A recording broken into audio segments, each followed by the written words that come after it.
AEV 20th Anniversary Jeep Wrangler Unlimited.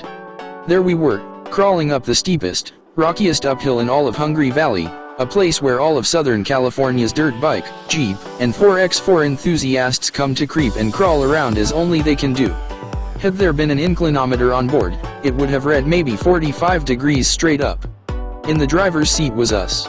In the passenger's seat was American Expedition Vehicles marketing manager Matt Felderman. This rig was his responsibility, and if anything happened to it, it was he who would have to answer for it. Heck, it might have even been he who would have to pay for it.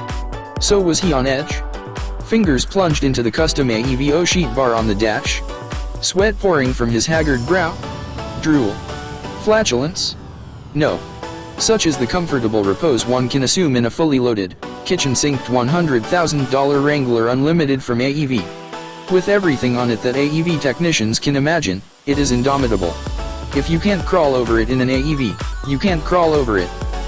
American Expedition Vehicles has been building better Jeeps for 20 years, ever since Dave Harriton started the company in a rented garage in Missoula, Montana. Harriton was a business and engineering student at the University of Montana and needed a class project. There in the street was his own personal Jeep. He put the two together and voila, 20 years later AEV is building hundreds of Jeeps a year for customers all around the world and selling parts for thousands more. This year AEV is celebrating its 20th anniversary, and this Jeep is the 20th anniversary special. The coolest thing about this particular conversion is the mighty and massive 6.4-liter Hemi V8 underhood. Yes, a 470 HP, 465 lb-foot Hemi V8. Because, why not? Granted, the thing you notice about it is the 465 lb-ft of torque. Huge slobbering gobs of the stuff available is needed as you creep up anything in the dirt or get on the throttle on pavement. But there is also horsepower. Not that you're really going to use the horsepower as much. Still, the rig remains fairly stable when you apply some of it.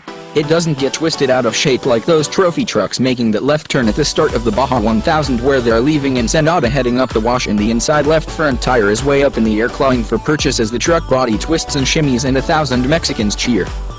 No, it's not like that.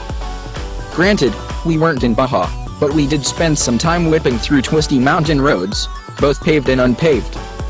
On the pavement the torque was like a trustworthy, reliable friend, always there to push us along to greatness. Keeping the power and torque on the ground is an AEV 4.5-inch suspension lift with 37-inch tires and remote reservoir Bilstein shocks.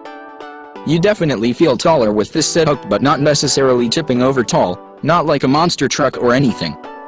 And the added clearance is appreciated on the boulders, for sure. Otherwise our test Jeep got, from front to rear, AEV's premium front bumper, front skid plate, 10,000 pound Warren winch, IPF auxiliary lighting, AEV heat reduction hood, AEV roof rack, AEV 4.5-inch dual sport RF suspension system, AEV's newbie lock wheels that were just debuted at SEMA, AEV rear bumper, rear tire carrier and fuel caddy, a 10-gallon auxiliary fuel tank mounted behind the spare tire, AEV's rear vision system backup camera, differential covers front and rear, and it's been geared to a 4.56 final drive ratio. Inside, since this is the kitchen sink of AEV possibilities, is the company's leather package with the AEV logo stitched into the headrests, darkened bronze trim on the steering wheel, bezel, and grab handle insert, and AEV's big snorkel intake for stream crossing, matched with AEV's air filter, which is packaged inside the factory airbox. The beauty of our heat reduction hood is it allows the snorkel to feed right into the factory airbox. So we seal the airbox as far as water goes, but we get to reuse all the nice fit and finish that was already there. They've thought these things through, AEV has. For example, the heat reduction hood you see here has two vents on the other side, and to add the AEV snorkel it's merely a matter of removing one of those vents and plugging the snorkel in. So it's a really seamless install. We don't drill any holes in the vehicle, it uses all existing hardware. It's a really clean install. Thus equipped, we headed out, first up the practice grounds of Hungry Valley in an area known as the school. Here the AEV was better than any Jeep we've ever Jeeped when it came to creeping up the school's rocks and boulders. The torque is a real plus, as we earlier noted. All we had to do was switch to low range and point the beast where we wanted it to go. Same with the downhill stuff. Just gear down and let it walk over everything. No problems there. Next we headed to some dirt hills and found it just as adept at crawling over steep dirt mounds and down hills. Seriously, with this rig you need fear no gear. Then we set off up the initially paved Gold Hill Road to the dirt of Forest Road 8ND1 up the side of Alamo Mountain. On the tight curves of the paved Gold Hill Road, the Hemi's torque was like a confident hot rod, torquing into the curves then powering out. Imagine a sports car on this road with this much torque. It'd be fun, until you hit the hoop-dee-deuce or had to cross the stream.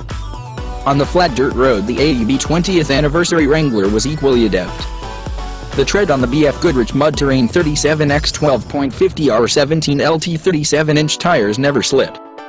Maybe we should have pushed harder and really rallied the rig, but you know, the owner of the company was right there with us, so we didn't. Nonetheless, the expedition was a success. You can see other expeditions from American Expedition vehicles, most recently a trip to the Arctic Circle and before that another trip to Iceland, all detailed in their catalog. So all that's for the company's 20th anniversary. Thanks for watching, don't forget to subscribe us.